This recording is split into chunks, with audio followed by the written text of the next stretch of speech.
بسم اللہ الرحمن الرحیم۔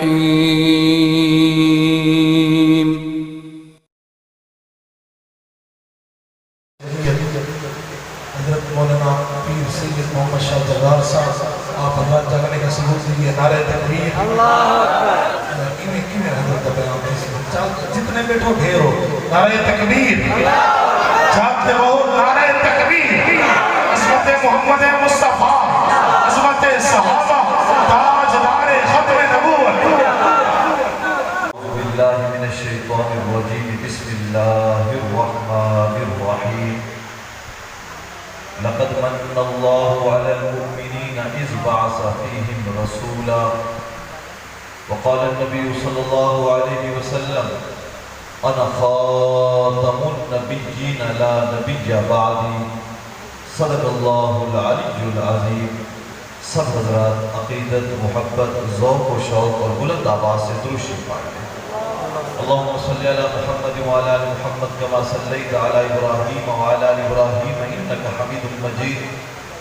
اللہم بارک علی محمد وعلی آل محمد کما بارکت علی ابراہیم وعلی آل ابراہیم انک حمید مجید۔ عزیزان محترم، دوستو، بزرگوں اور نوجوان ساتھیوں، اسٹیج پر تشریف فرما معزز علماء کرام، قرۂ کرام و ناتخواں حضرات، آج کا یہ پروگرام محض اللہ تعالیٰ کی رضا کے لیے منعقد کیا گیا ہے۔ اللہ تعالیٰ کی بارگاہ میں دعا ہے اللہ تعالیٰ ہم سب کا آنا بیٹھنا اپنی بارگاہ میں قبول و منظور فرمائے۔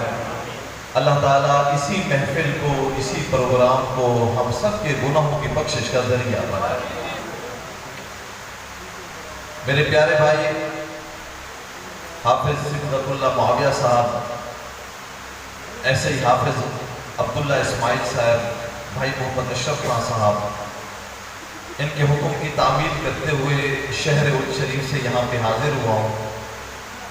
اسی جگہ پہ اسی شادی حال میں کئی مرتبہ آنا ہوا اور کافی دفعہ اس شادی حال میں ناراضگی کی وجہ سے میں واپس بھی چلا گیا، بلکہ ایک دو دفعہ میزبانوں کے ساتھ جن کی شادی ہوتی تھی لڑائی ہوتے ہوتے بھی بچ گئی، جس کی وجہ سے میں واپس شہر شریف چلا گیا۔ لیکن آج جب آیا، یہاں پہ پہنچا اور نبی کریم صلی اللہ علیہ وسلم کی نعت خوانی کی صدائیں سنی تو خدا کی قسم دل باغ باغ ہو گیا۔ کچھ عرصہ پہلے مجھے یاد ہے کہ یہاں پہ ایک شادی تھی شہر سازے کے بعد کے ایک بہت بڑے چودھری صاحب کی، میں نام نہیں لینا چاہتا، ان کے بیٹے کی شادی تھی۔ تو یہیں پہ جیسے ہی آ کر میں بیٹھا تو میوزک بج رہا تھا، اندر موسیقی چل رہی تھی۔ تو میں نے ان سے پہلے یہ شرط لگائی تھی کہ میرے بھائیوں یہ موسیقی بند کریں گے تو میں آؤں گا ورنہ نہیں آؤں گا۔ اور لوگوں نے کہا کہ یہ ہماری مجبوری ہے۔ تو میں ناراض ہو کے واپس جا رہا تھا، پھر مجھے لے جب میں بیٹھا تو تھوڑی دیر کے بعد پھر موسیقی چلی۔ تو میں نے ان کو کہا بھائیوں آپ کو پتہ نہیں جہاں پہ بھی یہ گانا بجانا یا موسیقی چل رہی ہوتی ہے وہاں پہ اللہ اور اللہ کے فرشتوں کی لعنت برس رہی ہوتی ہے۔ میں ایسی جگہ پہ نہیں بیٹھنا چاہتا جس جگہ کے اوپر اللہ کی لعنت برس رہی ہے۔ خیر میرے بار بار اصرار کرنے پہ ان احباب نے موسیقی بند کر دی۔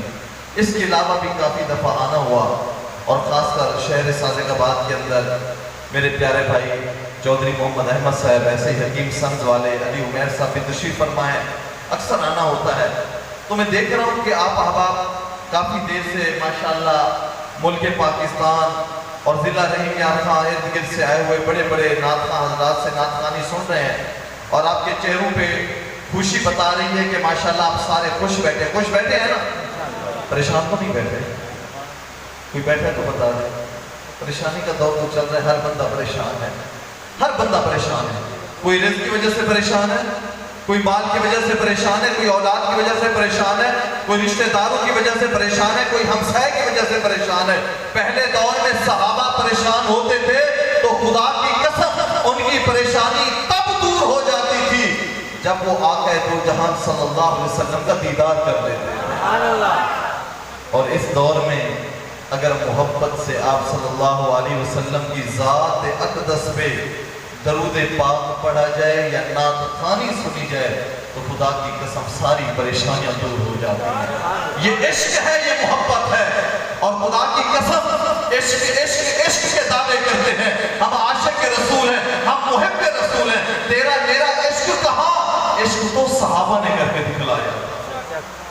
ایسے صحابہ کرام رضوان اللہ تعالی علیہ مجمعین کی محفل لگی ہوئی ہے۔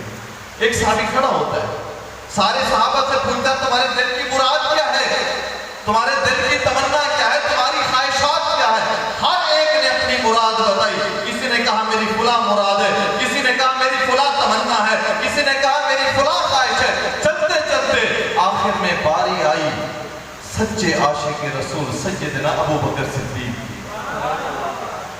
اس صحابی نے پوچھا ابو بکر ذرا آپ تو بتائیں آپ کے دل کی مراد اور تمنا اور خواہش کیا ہے؟ قربان جاؤں ابو بکر کی مراد پہ، قربان جاؤں ابو بکر کی تمنا پہ، قربان جاؤں ابو بکر کی محبت پہ۔ سر نیچے ہو گیا، آنکھوں میں آنسو آ گئے، رو کے کہتے ہیں یارو نہ دنیا کی تمنا ہے، نہ دولت کی تمنا ہے، نہ کوئی اور خواہش ہے۔ ابو بکر تیری خواہش کیا ہے؟ زبان پہ ایک جملہ آتا ہے، کہتے ہیں النظر الی وجہ رسول اللہ، ایک ہی خواہش ہے، نظر ابو بکر کی ہو چہرہ محمد مصطفیٰ۔ فرمایا یہی تمنا ہے، صبح ہو شام ہو دوپہر ہو رات ہو، ہر وقت آقا دو جہان صلی اللہ علیہ وسلم کی زیارت کرتے رہیں۔ امت والو اب اس وقت ہمارے درمیان آقا دو جہان صلی اللہ علیہ وسلم موجود نہیں ہے، تو ہم کیا کر سکتے ہیں؟ جب بھی پریشانی ہو خدا کی قسم تو درود شریف کا ورد شروع کر دے، اللہ تیری تمام پریشانیاں دور کرتا ہے۔ آج اس دور میں کون پریشان نہیں ہے؟ ہر آدمی پریشان ہے۔ جب پریشانی ہوتی ہے تو ہم نے کہاں جانا ہے؟ ہم نے اللہ کے دروازے پہ جانا ہے، اللہ کو یاد کرنا ہے، اللہ کو ڈھونڈنا ہے۔ آج ہر آدمی پریشانی کے عالم میں اللہ کو ڈھونڈ رہا ہے۔ این اللہ، اللہ کہاں ہے؟ اللہ کہاں ہے؟ یہ چلتا چلتا جنگل کے کونے میں پہنچ جاتا ہے، آواز دیتا ہے اللہ آپ کہاں ہیں؟ یہ چلتا چلتا سمندر کے کنارے پہ پہنچتا ہے، کہتا ہے این اللہ، اللہ آپ کہاں ہیں؟ یہ چلتا چلتا چڑھتا چڑھتا پہاڑوں کی چوٹیوں پہ چڑھ جاتا ہے، کہتا ہے اللہ آپ کہاں ہیں؟ یہ ریت کے ٹیلوں پہ چڑھ جاتا ہے، کہتا ہے اللہ کہاں ہے؟ یہ ہر جگہ پہ اللہ کو ڈھونڈ رہا ہے۔ میرا اللہ آواز دے رہا ہے میرا بندہ مجھے ڈھونڈنے کے لیے ادھر ادھر کیوں جا رہا ہے؟ قرآن کھول، میں نے قرآن میں اعلان کر دیا ہے فَفِي أَنفُسِكُمْ أَفَلَا تُبْصِرُونَ، اپنے آپ میں کیوں نہیں ڈھونڈتا؟ میں خود تیرے اندر موجود ہوں۔ اللہ فرماتے ہیں ادھر ادھر کیوں جا رہا ہے، ادھر ادھر کیوں بھاگ رہا ہے؟ بڑا پریشان ہے نا، رزق کی وجہ سے پریشان ہے، تیرے کندھوں پہ لاکھوں کے قرضے آ چکے ہیں، تیری اولاد نافرمان ہو چکی ہے، تیرے رشتہ دار تجھ سے منہ موڑ چکے ہیں، تیرے ہمسائے تجھے تنگ کر رہے ہیں، معاشرہ تجھے ذلیل کر رہا ہے، تو پریشان نہ ہو، مجھے ڈھونڈ۔ اللہ تو کہاں ہے؟ اللہ فرماتے ہیں وَفِي أَنفُسِكُمْ أَفَلَا تُبْصِرُونَ، اپنے سینے میں کیوں نہیں دیکھتا میں رب تیرے اندر موجود ہوں؟ اللہ فرماتے ہیں میں تیرے اندر موجود ہوں۔ اب یہ بندہ کہتا ہے ربا میں نے بٹن کھول لیا، میں نے گریبان کھول لیا، میں نے اپنا سینہ چاک کر لیا، میں اندر دیکھ رہا ہوں، میرا اللہ کہاں ہے؟ اللہ آپ نظر نہیں آ رہے۔ اللہ فرماتے ہیں دور کیوں جا رہا ہے؟ وَنَحْنُ أَقْرَبُ إِلَيْهِ مِنْ حَبْلِ الْوَرِيدِ، تو ادھر ڈھونڈ رہا ہے، میں رب تو تیری شہرت سے بھی زیادہ قریب ہے۔ اللہ فرماتے ہیں میں تیری شہرت سے بھی زیادہ قریب بیٹھا ہوں۔ آج دنیا پریشان ہے، کہتے ہیں ہماری دعائیں قبول نہیں ہوتی، اللہ ہماری سنتا نہیں ہے۔ اللہ اگر ہماری سنتا تو اللہ ہمیں بھی تو بنگلے دیتا، اللہ ہمیں بھی بینک بیلنس دیتا، اللہ ہمیں بھی تو بڑی کوٹھیاں دیتا، مال و دولت دیتا۔ دیکھو فلاں ایسا ہے، فلاں ایسا ہے، اللہ اس کی سنتا ہے، اللہ اس کی سنتا ہے، اللہ ہماری نہیں سنتا۔ اللہ فرماتے ہیں بھولا نہ بن، قرآن کھول، میں نے اعلان کر دیا ہے ان ربی لسمیع الدعاء، میں وہ رب ہوں جو بھی مجھے پکارتا ہے میں ہر ایک کی پکار سننے والا ہوں۔ لیکن آج میں آپ سب احباب سے پوچھنا چاہتا ہوں، شہر صادق آباد سے آئے ہوئے ہیں، کچھ ساتھی رحیم خان سے بھی آئے ہوئے ہوں گے، کچھ مضافات سے بھی آئے ہوئے ہوں گے، آپ لوگ یہاں پہ کیا کرنے آئے ہیں؟ کیا خطیبوں کی خطابت سننے کے لیے آئے ہوئے ہیں؟ کیا واعظین کا بات سننے کے لیے آئے ہوئے ہیں؟ یا شعراء کرام کا کلام سننے کے لیے آئے ہیں؟ یا قراء کرام سے تلاوت سننے کے لیے آئے ہیں؟ ہر بندہ بتائے گا ہاں جی میں میں تو خطابت سننے کے لیے آیا ہوں، میں تو بات سننے کے لیے آیا ہوں، میں تو مبلغ کی تبلیغ سننے کے لیے آیا ہوں، میں تو قاری کی قرات سننے کے لیے آیا ہوں۔ میں نے کہا بھائی کب سے آیا؟ کہتا عشاء کے وقت سے بیٹھا ہوں۔ میں نے کہا کب تک بیٹھے گا؟ کہتا جب تک محفل چلے گی۔ میں نے کہا محفل رات کو 2 بجے تک جاتی ہے، تو بیٹھے گا؟ کہتا ہے میں بیٹھوں گا۔ میں نے کہا جب تو محفل سے اٹھ کے جائے گا، ساری رات تو بیٹھ کے خطیبوں کی خطابت سنتا رہا، واعظین کا آواز سنتا رہا، مبلغین کی تبلیغ سنتا رہا، شعراء کرام کا کلام سنتا رہا، نعت خوانوں سے نعت خوانی سنتا رہا، قرآء کرام سے تلاوت سنتا رہا۔ ذرا جب تو باہر جا رہا ہوگا اپنے آپ میں ڈھونڈنا کہ تیرے اندر تبدیلی کتنی ہے۔ اگر ساری رات ہم جاگتے بھی رہے، خطیب خطابت کرتے رہے، واعظین واعظ کرتے رہے، مبلغین تبلیغ کرتے رہے، قرآء کرام تلاوت کرتے رہے، نعت خواں حضرات کلام پڑھتے رہے، اور پھر بھی تیری میری زندگی میں تبدیلی نہیں آتی، تو اس سے بہتر تھا تو گھر بیٹھا رہتا۔ ساری زندگی جھوٹ بولتا رہا، 3 گھنٹے کی محفل میں آ کے بیٹھا ہے، باہر نکلتا ہے تیری زبان پہ پھر وہی جھوٹ چل رہا ہے۔ صبح سے لے کے شام تک تو چوک میں جاتا ہے، چوراہے میں جاتا ہے، بازاروں میں جاتا ہے، کسی کی بہن بیٹی سامنے سے گزری، تو نے سر سے لے کے پاؤں تک اس کی عزت کو تکا، سارا دن بد نظری کرتا رہا، اور ساری رات محفل میں بیٹھ کے اللہ کا قرآن سنتا رہا۔ تیری زندگی میں تبدیلی نہیں ہے، تو اپنے آپ پہ افسوس کر کہ تیرا ایمان تیرے اندر ختم ہو چکا، تیرا ایمان تیرے اندر مر چکا ہے۔ ورنہ قرآن کی ایک آیت، قرآن کی ایک آیت بھی اگر انسان دل سے سن لے تو خدا کی قسم زندگی بدل جاتی ہے۔ میں ایک واقعہ بیان کرنا چاہتا ہوں یہاں پہ۔ ایک وقت کا چور ہے، چور نہیں چوروں کا سردار ہے، ڈاکو ہے، ڈاکو نہیں ڈاکوؤں کا سردار ہے، نام ہے فضیل بن عیاض، بدنام زمانہ ہے، تاریخ گواہ ہے۔ رات کو جب کسی شہر میں داخل ہوتا تھا پورے شہر والے نہیں سوتے تھے، جب بستی میں داخل ہوتا تھا بستی والے نہیں سوتے تھے۔ تاریخ بتاتی ہے اگر رات کو کوئی معصوم بچہ روتا تھا تو ماں کان میں کہتی تھی بیٹا چپ چپ، فضیل بن عیاض ڈاکو آ رہا ہے۔ یہ معصوم بچہ جب اس ڈاکو کے سردار فضیل بن عیاض کا نام سنتا تو یہ بھی ڈر کے مارے سو جاتا تھا۔ ایسا بدنام ہے سب۔ جب بھی پتہ چلتا کہ کسی شہر کے ارد یہ پھر رہا ہے تو شہر والے ساری رات نہ سوتے۔ میں اس کی مثال زیادہ دور نہیں لے کے جانا چاہتا، آپ سے سوال کرنا چاہتا ہوں۔ اگر ابھی تھوڑی دیر کے بعد سوشل میڈیا پہ یا مسجد کے سپیکروں میں اعلان ہو جائے کہ صادق آباد والو ساری رات جاگنا ہے، کچے کے ڈاکو آ گئے ہیں، ہاں کچے کے ڈاکو شہر میں داخل ہو چکے ہیں، تو کیا کیفیت ہوگی ہماری؟ کوئی نہیں سوئے گا، ساری رات اٹھ کے بیٹھیں گے، کہیں سے سیٹی کی آواز آئے گی، کہیں سے تھاڑ کی آواز آئے گی، کہیں سے چور چور کی آواز آئے گی، کوئی کہہ رہا جاگ رہے ہیں، کوئی کہہ رہا ہاں میں جاگ رہا ہوں۔ ہر جگہ پہ عجیب سا تماشا بنا ہوا ہوگا۔ کیوں؟ ہمارے دل میں خوف ہے۔ تاریخ کہتی ہے وہ ڈاکوؤں کا سردار، وہ چوروں کا سردار، نام ہے فضیل بن عیاض، جب بھی کسی شہر کے پاس سے گزرتا تو لوگوں کو پتہ چلتا کہ شہر میں فضیل آیا ہوا ہے، تو ساری رات تک وہ نہیں سوتے۔ آخر ایک رات یہ ڈاکو کا سردار، چوروں کا سردار اپنے ساتھیوں کے ساتھ ایک بستی میں داخل ہو گیا۔ جب بستی میں داخل ہوا ایک گھر کے قریب پہنچے، جب گھر کے پچھلی طرف آئے، پچھلی سائڈ پہ آئے تو دیوار توڑی، دیوار توڑ کے کمرے میں داخل ہوئے۔ جیسے ہی کمرے میں داخل ہوئے دیکھتے ہیں مال پڑا ہے، سونا پڑا ہے، درہم پڑے ہیں، دینار پڑے ہیں، اعلیٰ برتن پڑے ہوئے ہیں، اعلیٰ کپڑے پڑے ہوئے ہیں، ہر چیز پڑی ہوئے ہیں، سب کچھ سمیٹ رہے ہیں۔ 7 ڈاکو ساتھی ہیں، جب ایک کپڑے میں سب جمع کر لیا، اب یہ ڈاکو کا سردار، اب یہ چوروں کا سردار فضیل بن عیاض اپنے ڈاکو ساتھیوں کو کہتا ہے یارو یہ مال تم سمیٹو، یہاں سے اتنا کچھ مل گیا ہے، ساتھ بھی ایک کمرہ ہے، میں ذرا وہاں جا کے دیکھتا ہوں کوئی جاگ تو نہیں رہا، شاید وہاں سے بھی کچھ مل جائے۔ اب یہ رات کے دوسرے پہر میں چلتا چلتا چلتا چلتا یہ ڈاکو کا سردار، چوروں کا سردار فضیل بن عیاض چلتا چلتا دوسرے کمرے کے دروازے پہ پہنچا۔ جیسے ہی دروازے پہ پہنچا، دروازے کے سراغ سے اس نے اندر نظر کی، دیکھو کوئی جاگ تو نہیں رہا۔ جب اس نے اندر نظر کی دیکھتا ہے تو کیا دیکھتا ہے؟ رات کے دوسرے پہر میں ایک بڑھیا اماں ہے، سامنے قرآن کریم پڑھ رہا ہے، دیا جل رہا ہے اور اللہ کے قرآن کی تلاوت کر رہے ہیں۔ کاش تیرے میرے دل میں بھی اللہ کے قرآن کی ایسی محبت ہوتی، یہ ساری راتیں ایسی گزرتی کہ ہم اللہ کے ساتھ ہم کلام ہو جاتے۔ ہائے افسوس، میں نوجوانوں سے پوچھنا چاہتا ہوں جو ساری رات یہ موبائل اپنی آنکھوں سے لگا کے پتہ نہیں دنیا کا کیا کچھ گند نہیں دیکھتے، اسی گھر کے اندر ایک الماری میں سجا ہوا، تاک میں رکھا ہوا اللہ کا قرآن کریم آواز دے رہا ہے، ظالم یہ موبائل کل قیامت والے دن تجھے نہیں چھڑوائے گا۔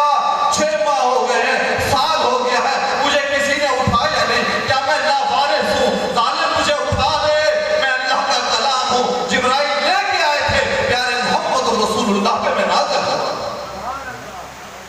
ہمیں رات کے دوسرے پہر میں جب یہ ڈاکو کا سردار، چوروں کا سردار فضیل بن عیاض ایک آنکھ سے ایک سراغ سے دیکھتا ہے کہ کوئی بڑھیا بیٹھی ہے، سامنے کچھ کتاب رکھ کے کوئی کلام رکھ کے تلاوت کر رہی ہے، پڑھ رہی ہے، دیکھ تو لیا کہ کوئی جاگ رہا ہے، ذرا کان لگا کے سنو تو صحیح پڑھ کیا رہی ہے۔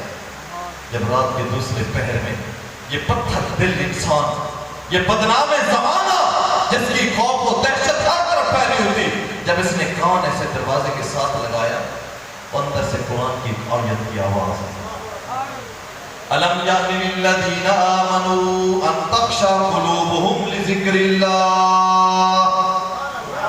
یہ ایک پارہ نہیں، ابھی کل سب تلاوت کریں گے، ایک رکوع کی تلاوت کریں گے، آپ ہماری زندگیوں میں کتنا اثر پڑے گا۔ ایک پارہ نہیں، ایک رکوع نہیں، آیات نہیں، ایک آیت کا ٹکڑا۔ أَلَمْ يَأْنِ لِلَّذِينَ آمَنُوا أَن تَخْشَعَ قُلُوبُهُمْ لِذِكْرِ اللَّهِ۔ اس کا ترجمہ یہ ہے کہ ابھی وقت نہیں آیا ایمان والوں کے لیے کہ ان کے دلوں میں اللہ کے ذکر کی وجہ سے خوف پیدا ہو جائے۔ اب یہ رات کے دوسرے پہر میں اس بڑھیا اماں کی زبان سے قرآن کی یہ آیت نکلتی ہے، آواز چلتی دروازے تک پہنچی، دروازہ کراس کر کے فضیل بن عیاض جو ڈاکوؤں کا سردار ہے اس کے کانوں تک پہنچی، کانوں کا پردہ کراس کرتے ہوئے دل تک پہنچی۔ جیسے ہی قرآن کی یہ آیت دل تک پہنچی، یہ وقت جو ڈاکو تھا، جو پتھر دل تھا، اس کو کرنٹ لگا اور زمین پہ گرا، آنکھوں میں آنسو آ گئے، ہاتھ ایسے اللہ کی بارگاہ میں جڑ گئے اور زور سے رو کے کہہ رہا ہے، بلا یا ربی بلا، کیوں نہ میرے مولا آج اس اماں نے رات کے اس پہر کے اندر قرآن کریم کی ایک ایسی آیت کی تلاوت کی۔ اللہ میں مجرم ہوں، میں گنہگار ہوں، میں نے ساری زندگی لوگوں کا مال لوٹا ہے، میں نے ساری زندگی جرم کیے ہیں، میں نے بہت ساری خطائیں کی ہیں، اللہ آج قرآن کی ایک آیت نے میری زندگی بدل دی ہے، اللہ مجھے معاف کر دے، اللہ مجھے معاف کر دے، اے کریم اللہ میرے گناہ معاف کر دے۔ آج کے بعد میرے دل میں محبت ہوگی تو ایک خدا کی ہوگی یا محمد مصطفیٰ کی۔ اب قرآن کی ایک آیت نے ڈاکوؤں کے سردار، چوروں کے سردار فضیل بن عیاض پہ ایسا اثر کیا کہ وہی توبہ طائب ہو گیا۔ ساتھ پہلے ڈاکو ساتھی آ گئے، فضیل تجھے کیا ہو گیا، کوئی درد ہے؟ اس نے کہا یارو آج جو درد میں محسوس کر رہا ہوں تم نہیں کر سکتے۔ فضیل ہوا کیا ہے؟ یارو وہ دیکھو، وہ اماں رات کے دوسرے پہر میں بیٹھے اللہ کے قرآن کی تلاوت کر رہی ہے، قرآن کی ایک آیت نے میری زندگی بدل دی ہے۔ یارو تمہاری راہ جدا، میری راہ جدا، تمہارا راستہ الگ، میرا راستہ الگ، یارو آج کے بعد میں تمہارے ساتھ چوری نہیں کروں گا۔ انہوں نے کہا فضیل دوستی ایسے نہیں ہوتی، ساری زندگی غلط کام ساتھ کرواتا رہا اور آج اللہ کا اکیلا بن جا، جیسے تو نے توبہ کی ہمیں بھی ویسے توبہ کروا۔ علماء اسٹیج پہ موجود ہیں، پورا موجود ہے، دیندار طبقہ موجود ہے اس مجمع میں، تاریخ گواہ ہے، جو ڈاکو کا سردار تھا، جو چوروں کا سردار تھا، بدنام زمانہ تھا، قرآن کی ایک آیت نے دل پہ اثر کیا اور آنکھوں سے آنسو آ گئے اور ساری زندگی کی توبہ کر لی۔ اللہ نے پھر مقام وہ عطا کیا، صرف اللہ نے ولی نہیں بنایا، اللہ نے ولیوں کا بھی سردار بنا دیا۔ آج دنیا نام لیتی ہے حضرت فضیل بن عیاض رحمت اللہ علیہ، سلطان العارفین فضیل بن عیاض رحمت اللہ علیہ، تھا تو وہ ڈاکوؤں کا سردار، تھا تو وہ چور اور چوروں کا سردار، لیکن قرآن کی ایک آیت نے زندگی ایسی بدل دی کہ اللہ تعالیٰ نے اس کو صرف ولی نہیں بنایا، اللہ نے ولیوں کا بھی سردار بنا دیا۔ میرے بھائیوں، اس گرمی کے موسم میں آپ سارے احباب سارا دن کے تھکے ہارے یہاں پہ آ کر